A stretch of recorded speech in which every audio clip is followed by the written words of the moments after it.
Ah. Okay.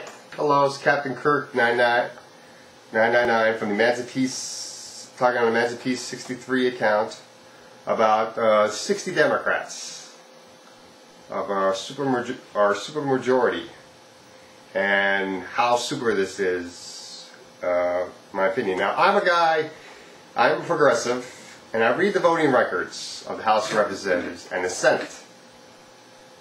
I have the links saved in my web browser, my web favorites.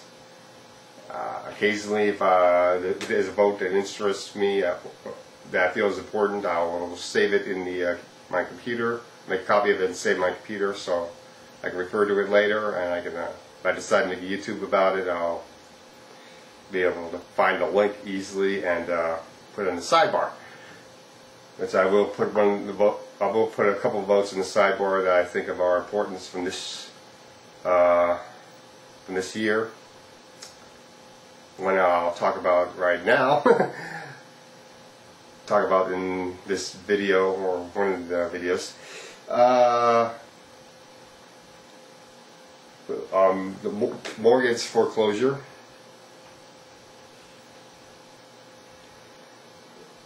But so Al Franken accepted the concession from Norm Coleman. He's seated, finally, after such a long ordeal. We have the 60 Democrats. So what does this mean? Does this mean that we have a progressive majority in the Senate? Or does it, if you really think about it, Democratic majority and progressive majority does not mean the same thing. Not all Democrats are progressive. No. And the real, I know what is, as far as voters, there is a difference versus politicians of what progressive and conservative means. But if you're a politician, if you're someone that's been elected, the meaning of progressive and conservative is whether you are on the take or not. If you are liberal, you are for the people. You are of the people, by the people, for the people. If you're saying you're conservative, and you get, whether or not you give all this record, basically you're saying this is what you support. The money,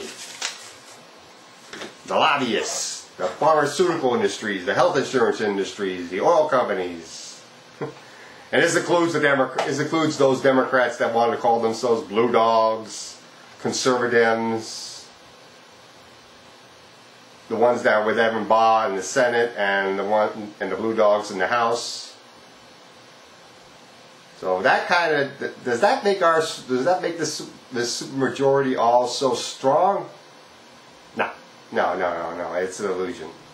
Basically, if you were to read the voting records, you would realize that many of these Democrats vote with Republicans. What about the new ones that just came in? I hate to say it, but you know what? Some of them have sided with Evan Baugh and joined up with this blue dog caucus. Mark Beckett's says he's a conservative, joined up with the Blue Dog Caucus. Kate Hagan of North Carolina joined up with the Blue Dog Caucus in the Senate. Jeanine Shaheen of New Hampshire, another one. What is it? Udall of Colorado, I believe too. Mark Warner, the former governor of Virginia, who's now a senator, him too.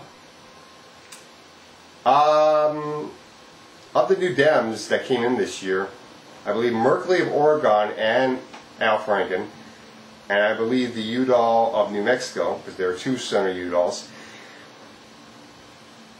have not signed with Evan Baugh's, have not decided to join Evan Baugh's Blue Dog Caucus, although there's always the possibility that they may vote with Republicans. And then we got our inspector. Senator Inspector switched from Republican to Democrat. But he does not support single payer. He does not support the Employee Free Charge Act. And yeah, I know he did some town hall meetings, but I'm sure I wouldn't be too surprised if he's taking money from health insurance companies like Senator Max Baucus is. Has been reported to. From Michael Papitonia. And if you don't believe it, you can always look up opensecrets.org, a website that tracks the money in politics. It shows campaign donor reports. It shows where Democrats and Republicans, anyone that's on the federal level, congressmen, senators, where they're getting their money from, which industries they're taking money from, as far as lobbyists are concerned. You can actually see which big ass donors, let's say you were to type Cigna, a health insurance company, into the bar there and put it under the donor, you would find out which Democrats or Republicans are taking money from Cigna for their campaigns or whatever. You could find, or whoever, or whatever donor you want to pick. But I'll put that link on the sidebar as well. So that's one of the ways you can verify if you hear something on TV saying that this Democrat took this amount of money from the health insurance companies. If you hear Michael Papitonia saying that. But that's what it comes down to. Our supermajority really isn't all that super. I mean, we got Democrats, Republicans voting on both sides of the voting. You got Democrats voting both ways, and I trust. I mean, there are Democrats that I would trust.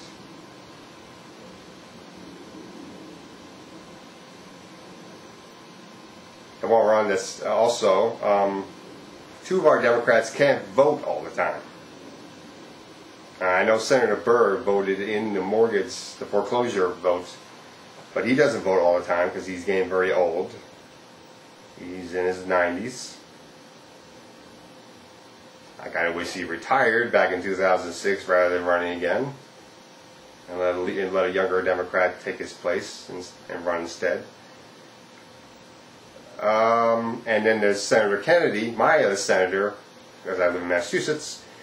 He, as you know, suffered a stroke, and he's not I know he's out of the hospital, but he's not totally recovered, and therefore he can't always vote all the time. I mean, on certain rare occasions he'll probably be brought in for a vote, but not all the time. So, I got that information from which two senators are not voting all the time from my Congressman Jim McGovern, who I met with a while back. So that's what we have. I mean, technically it would probably be a 58, 59 majority sometimes instead of a really 60, even when you count Al Franken.